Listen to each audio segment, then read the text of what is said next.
If you are looking for some new dinner ideas, I've got 3 different recipes for you this week, just like every week. These are tried and true in our household, and I'm gonna share them with you. Hey y'all, I'm Mandy, and this is Mandy in the Making. To start off this week, I'm gonna be making lunch for us, but it could be a great dinner as well.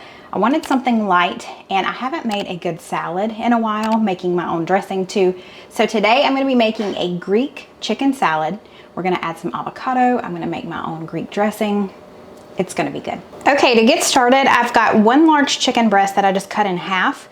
You can use chicken tenders for this. You could even use rotisserie chicken. I'm just gonna season this and go ahead and get it on the stove top, and then I'll finish it in the oven. Okay, you can season these however you like. You gotta keep in mind that you're gonna have plenty of flavor from the dressing that you're gonna be pouring all over your salad, but I like for my chicken to have a flavor as well. So I'm just gonna season the one side now. I'm gonna add a little bit of oil to my cast iron skillet. It's pretty well greased already. And we're gonna put this seasoned side down, and now we'll just season the other side. We are gonna finish cooking these in the oven, but I just wanted to get a good sear on them first. So I'm just gonna let it sear on this one side for maybe 2 to 3 minutes, and then we're gonna flip it. Okay, it's been searing on this side for a couple of minutes. Let's pop it in the oven. I'm putting it in at 375. I'm just gonna keep an eye on it. Now while our chicken is in the oven, I'm gonna make our dressing. I've got this dressing jar or shaker here. We need a 1/4 cup of olive oil, and I'm pretty sure there's measurements on here. Yep. 2 tablespoons of red wine vinegar. 2 tablespoons of fresh lemon juice, which will pretty much be this whole lemon. It's pretty small. Here's what it's looking like so far. Let's add in a couple of teaspoons, maybe a tablespoon of minced garlic. About 2 teaspoons of dried oregano, and just enough salt and pepper to taste, not a lot. And that's it for our dressing. I'm just gonna put the lid on. And the great thing about this container is you can just shake it in this container. This is the little stopper. Just close that and you won't have any accidents. And then just shake that up, and I'm gonna just stick it in the fridge until we're ready for it. The chicken is about to come out of the oven. I'm gonna go ahead and prep all of our salad ingredients. I've got some green leaf lettuce. We're gonna do a little bit of red onion, some avocado, a fresh cucumber from a lady at our church. It's from her garden, she brought it to me. Some Kalamata olives, I will slice those. And then we've got some feta cheese and cherry tomatoes. Okay, our chicken is done. It only took about 5 minutes in the oven. I tested the temperature, it's perfect. So I'm gonna let these rest while I finish making our salads. Man, this looks like an amazing salad. You can see all of the seasonings on the chicken, which looks like it's been got the sear on top of there, and the seasonings on top. Man, that looks good. I did it right. Avocado too. I know. This is special. That guy over there can't have avocado. So good. You like it, buddy? Very much so. It's extremely good. Yes, the seasonings are amazing. The dressing is good. Oh, the dressing just complements everything. It's got that Greek, flavor to it. The avocado just, oh man. Adds a creaminess. That creamy, smooth taste of the avocado. I love the texture of avocado, that soft texture with the crunch of the onions and everything. We've got some watermelon here too that's been in the fridge. It's nice and cold. Oh, Cole got him some grapes to go with his. I mean, this lunch, which could be a dinner, is a winner. Oh yeah. Okay, I'm gonna dig in. I haven't tried it yet. I didn't want to stop eating to tell y'all that this is phenomenal, but I did. I stopped eating. It's phenomenal. You should make it. Now I'm gonna eat again. Okay, y'all, it is time for our second meal, and this one is all in one pot. It's gonna only take about 30 minutes. And I did a lot of my prep ahead of time earlier today. So I chopped up all of my veggies and stuck them in the fridge. I'm gonna go grab those in just a second. But tonight I am making Italian chicken and orzo. So I have a couple of carrots, about a half an onion, and 1 squash in here. The recipe calls for a zucchini, but I had a squash on hand.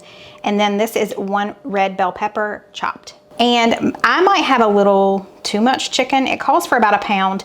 These are 2 chicken breasts from my butcher box, but they were quite large, so I mean, extra protein, right?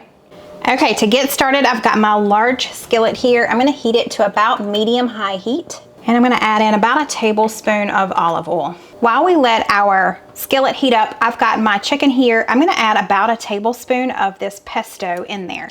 Now we'll need a couple more tablespoons later, but for now, we're just gonna toss this chicken in about a tablespoon. I'll do maybe a generous tablespoon of this pesto since I have a lot of chicken.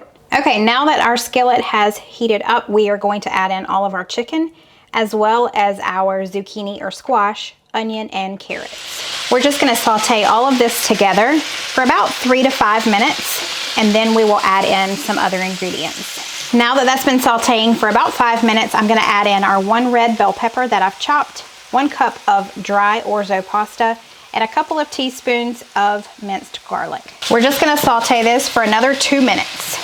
Okay, now we're gonna add in a can of crushed tomatoes. This is a 14.5 ounce can. A couple more tablespoons of pesto, 2 cups of low sodium chicken broth. Now I'm gonna be adding in 1 teaspoon of Better Than Bouillon chicken base. If you don't have that, you're just gonna up the amount of salt that you put into your dish. And then I'm adding in a 1/4 teaspoon each of salt and pepper and red pepper flakes, and then a 1/2 teaspoon of dried oregano. Let's combine all of that. We're gonna bring this to a simmer, and then I'll turn the heat to about medium-low, and we're gonna simmer it for 8 to 12 minutes covered. We gotta let that pasta cook. One thing I forgot to mention is you wanna come in and stir this every few minutes just to make sure that your orzo is not going to burn on the bottom. Ma'am, are you offering to stir? Oh, okay. You know I have Parmesan cheese, don't you? What are we doing? What? Okay, give me a minute. Give me a second, please. There.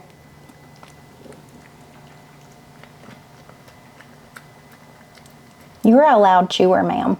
Okay, it's been about 11 minutes. I want to check on, ma'am, I'm trying to film. As I was saying, I want to check on the tenderness of the veggies as well as the doneness of our orzo. So let me take a bite. My orzo is definitely done, but my carrots are still a little crunchier than I would like, but we're just gonna have to go with it. So my advice to you is to saute the carrots for a lot longer. So maybe just do those by themselves first, or chop them even thinner than I did. I mean, I did them pretty thin slices, but that's all right. So I do feel like it needs a little more salt and pepper, so that's what we're gonna do now. And lastly, I just took it off the stove. We're just gonna stir in some of this shredded Parmesan. You could use grated Parmesan. I just had this on hand and thought I would use it up. I'm happy, because I'm about to eat. So I've already forewarned him that the carrots are a little more al dente. Al dente, I like al dente. So yeah, I wish I would have softened those, but that's Be all okay. good.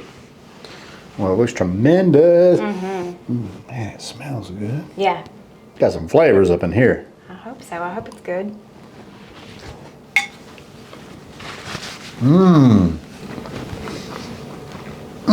Was that a little jig? Man, that's good.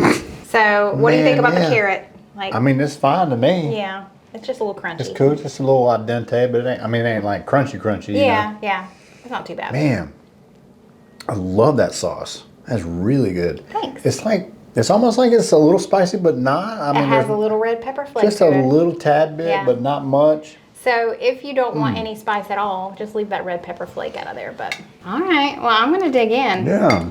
Y'all, this might be up there as a favorite. The flavor is just so rich. It's not a heavy dish, but it's got such a rich flavor. So much flavor just kind of packed in there. It's not like a heavy garlicky marinara sauce. No. It's more like a bright, fiery Yes. tomato sauce. It's Yes. really, really, really good. It's delicious. Y'all definitely need to make this 30-minute meal all in one pot or pan. It's a keeper. Okay, y'all, it is our third recipe, and that means it's Subbie Supper night. If you are new here, Subbie Supper just stands for Subscriber Supper, meaning one of my subscribers has sent in a recipe that their family really enjoys.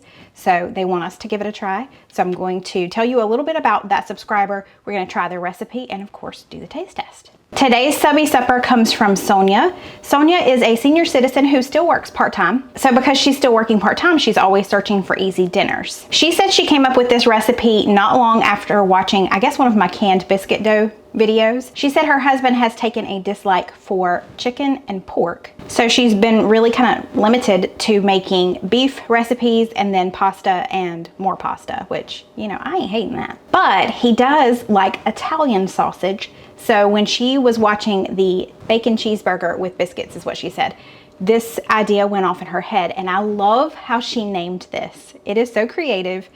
And y'all know we have recently fallen in love with Stromboli in our house.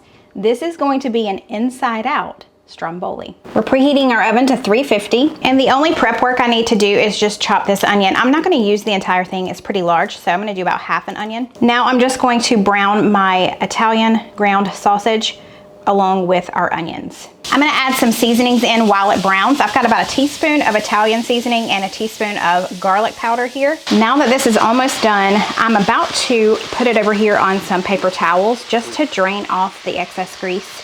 Italian sausage has a lot of grease, so I'm gonna try to get rid of that. Okay, I wiped out my pan. Let's add our sausage back in. I'm also gonna add in a can of diced tomatoes. I have mostly drained this. There might still be some juice on there, but I got a good portion of it off. Okay, so I turned my temperature down to about medium low. And we're just gonna let this simmer for a few minutes here on the stove while I start to get everything else ready. Okay, I've got this can of biscuits. We're going to separate these or cut these into fourths. So each biscuit will be in 4 pieces. Okay, so I've got a 9x13 dish. I'm just gonna spray it with a little bit of nonstick spray. To the bottom of our 9x13 dish, let's add our sausage mixture in. Now we're gonna top that with some mozzarella cheese. You could use provolone cheese, whichever one you prefer. I've really come accustomed to this one. I love this creamy melt. I think they make a Mexican blend of the creamy melt as well. It has a touch of cream cheese in it. If you don't know why I'm whispering, my husband's not a huge fan of cream cheese in dinner recipes. He likes it in dips and in desserts, but not in dinner recipes. But I mean, you can't tell that there's cream cheese in this, but it just makes it melt so much easier. Okay, now we're gonna come in with our biscuit pieces and put it all over the top. Now, on top of that, we put more cheese. And this whole bag is right at 2 cups, so I'm just gonna go ahead and use the whole bag. This is going in a 350-degree oven for about 30 minutes. So Steven is at work. He's in the office on a phone call right now, so he's not gonna be able to taste test this at the moment. Lots of cheesy goodness. Cole is eating it. Mm-hmm. You like? Mm-hmm. I feel pressure being Steven. Oh, goodness. Oh, that's good. I can see how this is called an inside out Stromboli. It's got lots of great flavors to it. I think you could really change this up however you wanted to, however you want to change that base. So if you wanted to add some pepperoni or anything like that in there, you could. But this is very tasty and super easy to make. That's gonna be it for this week. I hope you enjoyed these 3 recipes. If you are gonna give any of them a try, let me know down in the comments. Also, if you enjoyed this video, give it a thumbs up before you head out. And if you are new to my channel and this is your first time here and you have yet to subscribe, I would love for you to join my YouTube family. Hit that red subscribe button before you go. Thanks, y'all. See you next time. Bye. But tonight I am making, I had to look.